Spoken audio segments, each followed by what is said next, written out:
बागलाण तालुक्यातील राहुड येथील एका शेतकऱ्याने सततची नापिकी, कर्जाचा वाढता ताण आणि शेतीमालाला मिळणाऱ्या कमी दरामुळे नैराश्यातून आत्महत्या केल्याची दुर्दैवी घटना समोर आली आहे।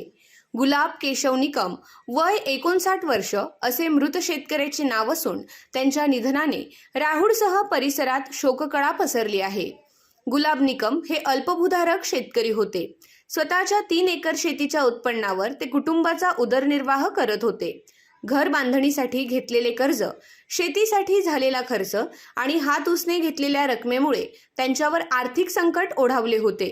यंदा त्यांनी मोठ्या अपेक्षेने कांदा पिकाची लागवड केली होती, मात्र अवकाळी व परतीच्या पावसाने पिकाचे मोठे नुकसान झाले।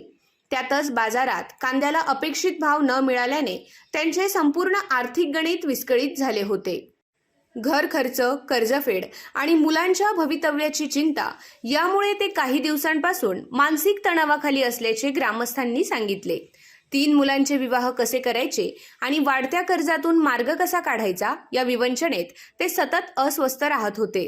दरम्यान जनावरांच्या चाऱ्याच्या कामासाठी ते गावालगतच्या खळ्यात गेले होते। रात्री तेथेच मुक्काम केल्यानंतर सकाळी उशिरापर्यंत घरी न आल्याने मुलगा चेतन निकम त्यांना पाहण्यासाठी गेला। त्यावेळी वडिलांनी गळफास घेतल्याचे दिसून आले। ही घटना समजताच परिसरातील नागरिकांनी घटनास्थळी धाव घेतली। घटनेची माहिती मिळाल्यानंतर जायखेडा पोलिसांनी घटनास्थळी भेट देत पंचनामा केला। सहाय्यक पोलीस निरीक्षक सागर काळे यांच्या मार्गदर्शनाखाली पुढील कार्यवाही करण्यात आली। महसूल विभागाकडूनही घटनेचा अहवाल वरिष्ठांकडे पाठवण्यात येणार असल्याची माहिती तलाठी विष्णू गायकवाड यांनी दिली। शवविच्छेदनानंतर मृतदेह नातेवाईकांच्या ताब्यात देण्यात आला। राहुड येथे शोकाकुल वातावरणात त्यांच्यावर अंत्यसंस्कार करण्यात आले। त्यांच्या पश्चात वृद्ध आई, पत्नी आणि 3 मुलं असा परिवार आहे। आय न्यूज साठी विनोद पाटील, नामपूर।